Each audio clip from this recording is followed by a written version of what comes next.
足並みを揃えてゆこうお互いを信じ合う5人の仲間バルテス5に預けた命飛ぶぜ宇宙の果てまでもみんなの笑顔も持ち帰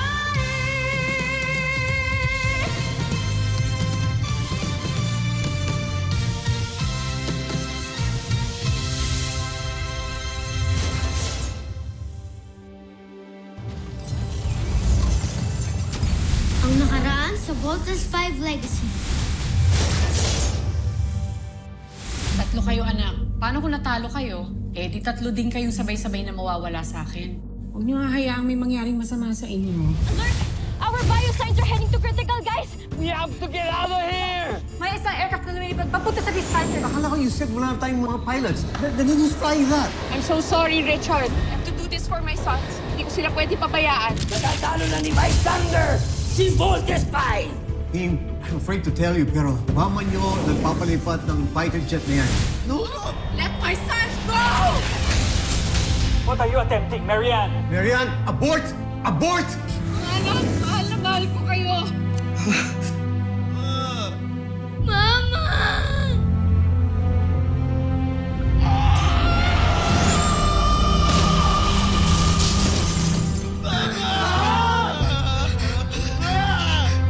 Tama na, Little Chan. Mamaya ka na umiyak. Ngayon tayo kailangan mas maging matapag.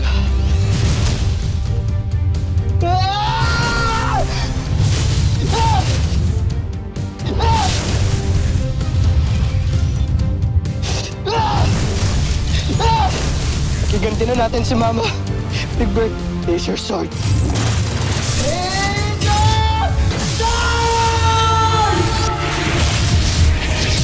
Mama! Hayaan natin sila umiyak. Let them cry like boys. But I expect that when they stand up again, they will rise as warriors and avenge their mother and protect our planet. Rise, Armstrong brothers. Rise.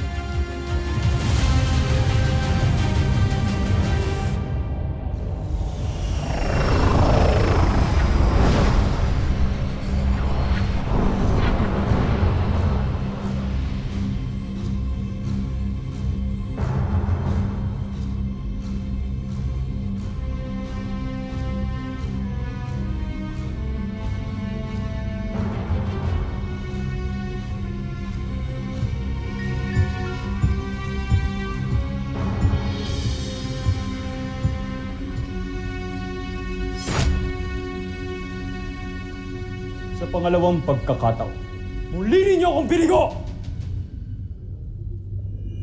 Akala ko ba hindi na madadaig ating Beast Fighter? Paumanhin, Joffrey. Kamali ako ng ikala. Patawarin niyo kami. Bigyan niyo pa kami ng isa pang pagkakataon, kamahalan. Huwag na kayo magalit sa amin. At bakit ako hindi magagalit? Ipapahiya ninyo ako sa ating emperador. At sa buong busan!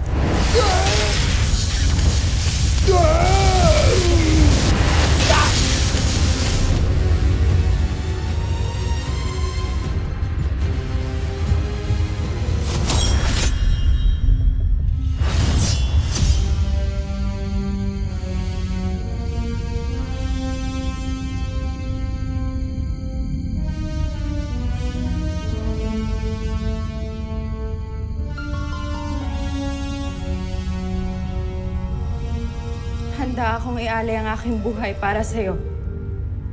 Joffrey.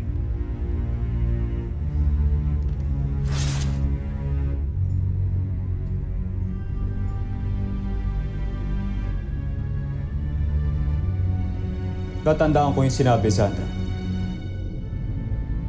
Bibigyan ko kayo ng isa pang pagkakataon.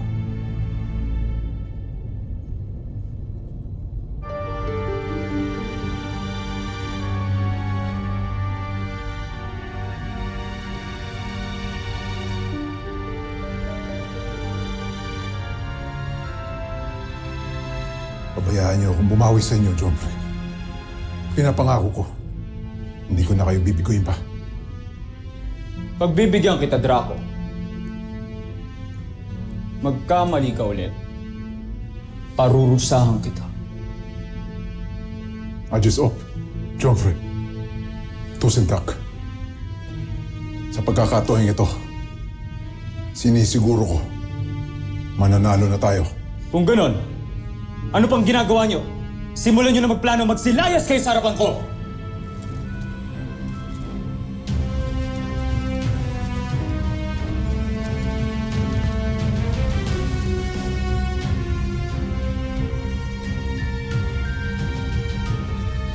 Hindi na ako pwedeng matalo at mabigo. Hindi ako pwedeng matulad sa aking ama. Nakahihiya ng tinulad sa buong busan. Kailangan ko lang sakupin ang planetang ito sa lalong madaling panahon.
Mga anak, mag-iingat kayo, ha? Be good. Be brave. Be Safe. Yes, ma'am. Tutuloy natin ang misyon. Kuya, ano ba? Hindi mo na ba mahal si Mama? What a stupid question, Little John. Alam niyo kung gaano ko kumahal si Mama. Pero Voltes team tayo, di ba? We have to fight. Nag-pledge tayo sa cause. Tuloy natin yung mission hanggang di natin nawawasak yung Beast Fighter. Roger? I said Roger! Roger! Tuloy ang mission. Sana lang hindi mo pagsisihan to, ah.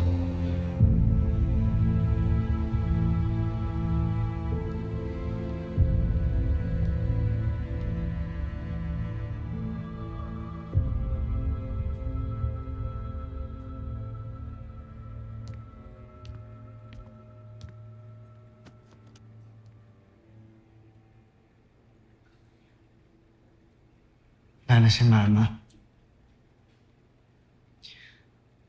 Hindi ko na mabibigay sa kanya itong regalo ko sa kanya. Condolence.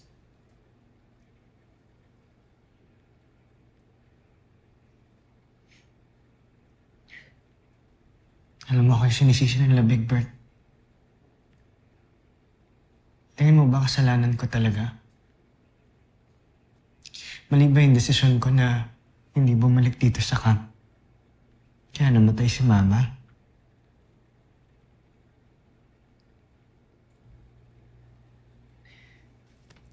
Wala man lang ba maririnig galing sa'yo? Eva, Aalis na ako dito sa camp. Wala na akong reason pa para magstay dito. bakit ka alis ng camp?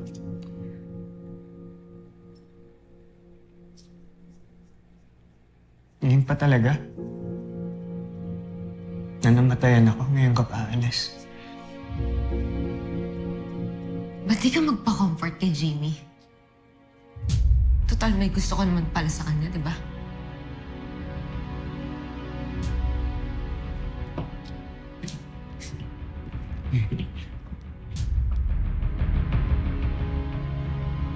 Oh, alam ko na.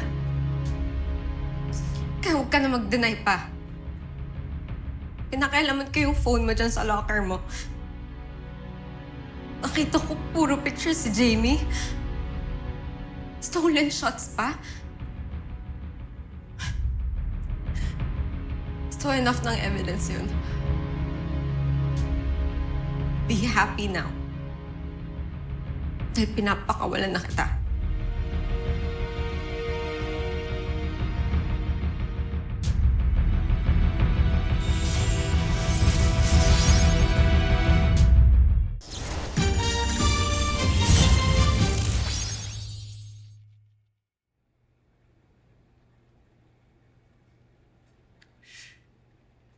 Yes. Aminin ko may gusto ko kay Jamie. Pero hanggang doon lang yun. I'm not going to act on it. Hindi kita lulukuhin. Okay? Tingin mo ba uunahin ko pa yun kaysa sa nanay ko? Ava, I just lost my mother. Mga kapatid ko galit sa akin. Yes, kung gusto mo umalis, hindi kita pipigilan, pero wag naman sana ngayon. Kailangan kita eh.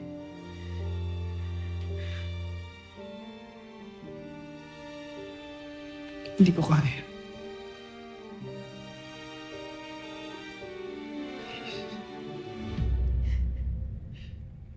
Ava.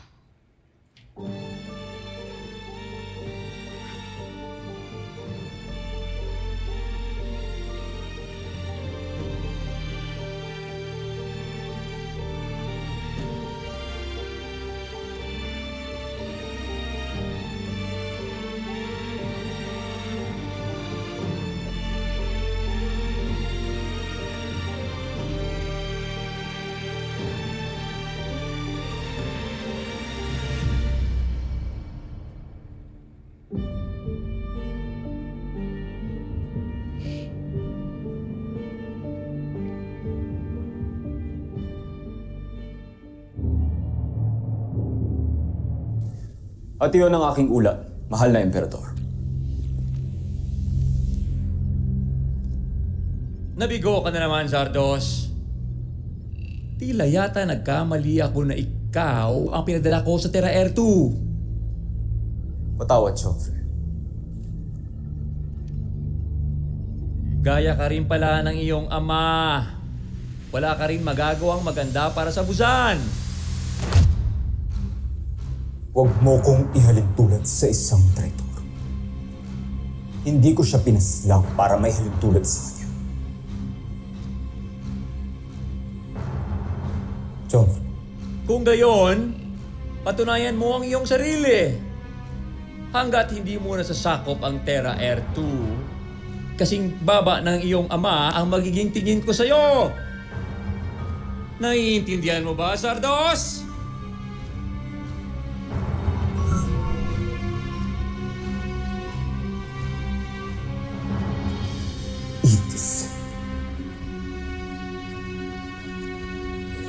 Hindesak. Bakit lagi na lang ako inahalintulad kay Roscar?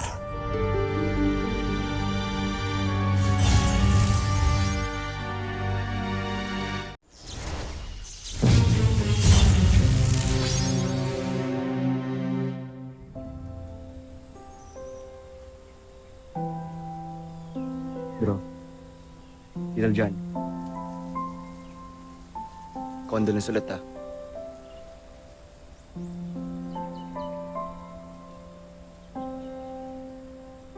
Condolence, guys.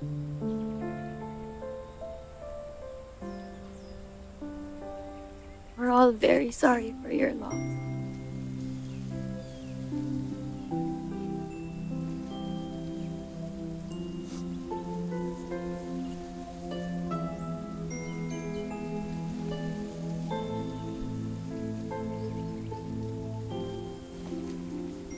Salamat.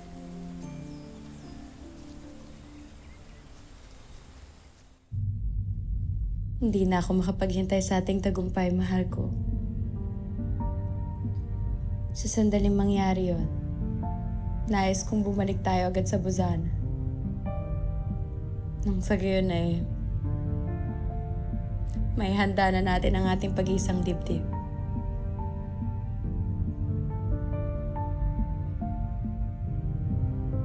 Nais ko lang malaman mo na inialay ko ang buong buhay ko at buong puso para sa Busan. Tanging ang Busan lamang at ang emperador ang makaangkin sa akin. At wala nang iba. Naiintindihan mo ba yun, Sandra? Nauunawaan ko. Jombre. Magbihis ka na. Kailangan na natin magbalik sa ating matungkulan. Naiintindihan ko.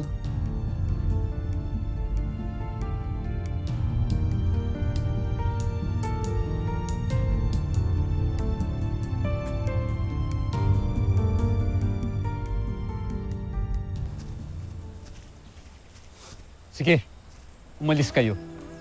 Total fake naman yung puntod ng nanay nyo. Nananadya ka ba talaga? Gago ka talaga eh, no? Oy, oy, oy, oy! Ano meron dito? Kuya, siya ang may kasalanan. May sinabi siyang di maganda tungkol sa mama natin. Pagsalitaan mo na kami ng masama, wag lang yung mama namin, ha? Wala akong sinasabing masama. Kayo lang talaga yung sensitive sa pagkamatay ng nanay nyo. Sobra ka na, ha? Hoy! Tigmart! Ma! Diba? Uy ka lang. Seriously? Little John, pati ba naman yung mga kapatid ko papatulan mo? Ano ba ang problema mo? Hindi mo ba nakikita at takihin nila ako? Paano pag ako yung matake sa'yo? Ha? Kaya mo ba? Ha? Kaya mo? Sige na, kuyog na to! Go! Kagatin mo yan. Sige, Little John, ano? Ano? Tumigil kayo! Kayaan nyo kaming dalawa. Matagal na akong pegon sa isang tuwan. Sige, matagal na rin akong busit sa'yo. Sige, Laban! kuya, huwag kang papatalo! Lumpuin mo yan!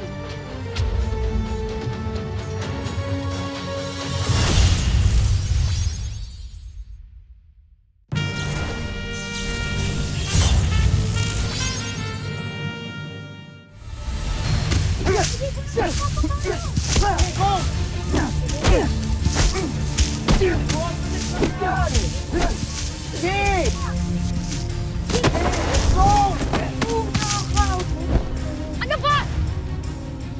Hindi kayo dapat nag-aaway! At kayong dalawa, bakit hindi nyo man lang sila inaawat? Ha? Paano kasi itong si Mark? Pinabastos si Mama. Mag-sorry ka, hoy! Hindi ako magsasorry dahil opinion ko lang yun. Bahala kayong magalit kung gusto nyo. Mark, alam ko na yung totoo.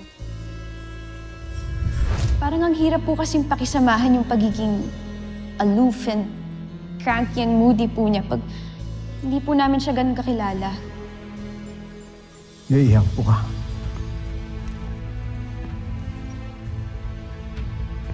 Oh yes. Sige, kukwento ko sa iyo ang nangyari sa buhay ni Mark.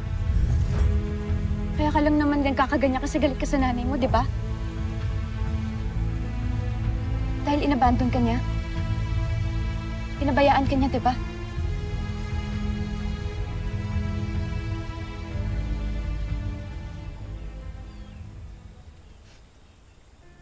Hindi totoo yan.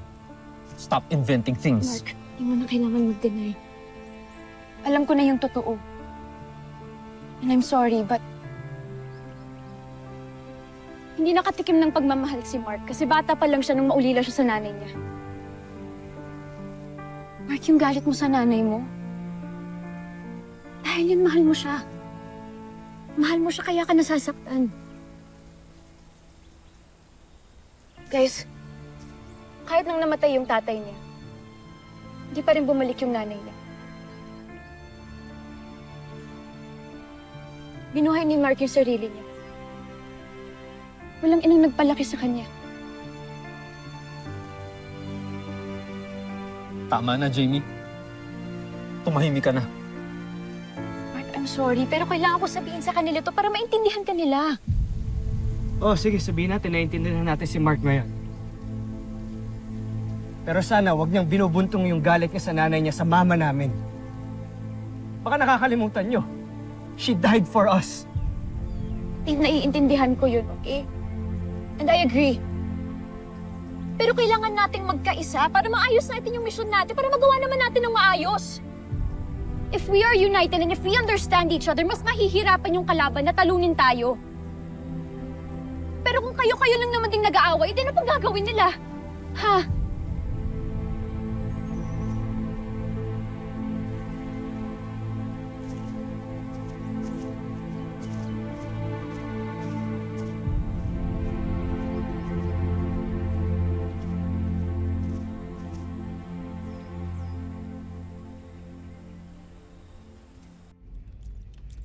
Mark, it's Jamie.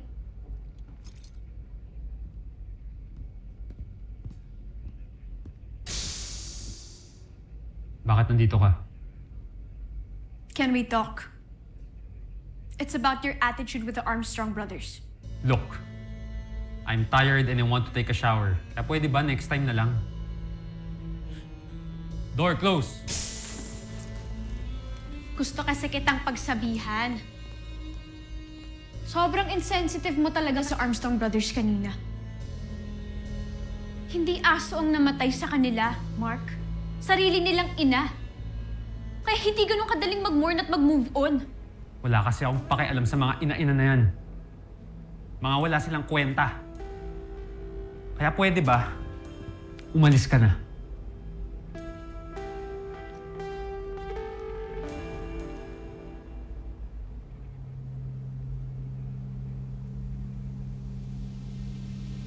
Di ba ang sabi ko umalis ka na? Why are you being so evasive?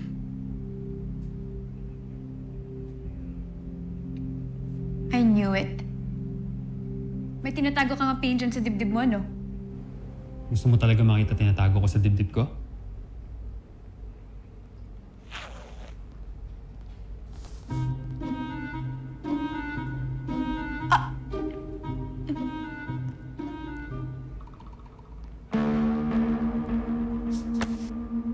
Kakairita ka talaga.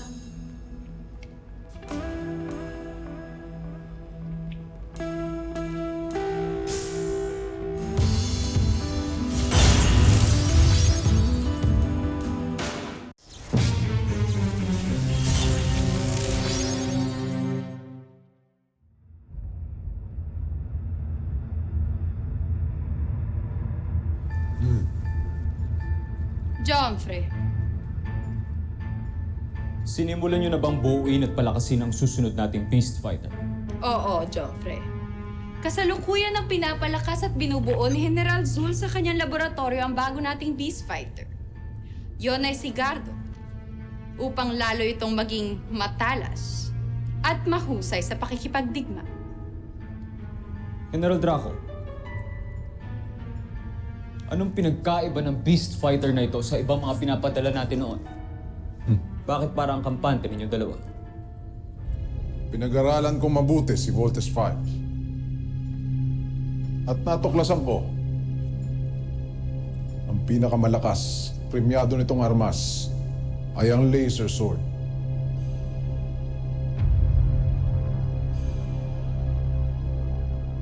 Sa aking pananaliksik, natagpuan ko sa bansang Japan, tinatawag nilang mga samurai warriors.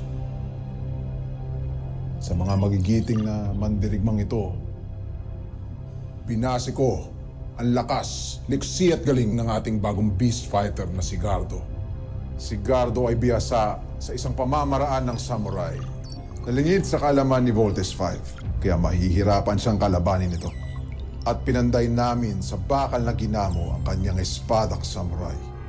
Pag natapos namin ito, Joffrey, napangako ko, wala nang panama sa atin, kanilang kampyon si Voltes 5. Mahusay, Shibar. Sana nga'y magtagumpay ka. Sana nga ang beast fighter na ito ang siyang wawasak kay Voltes 5.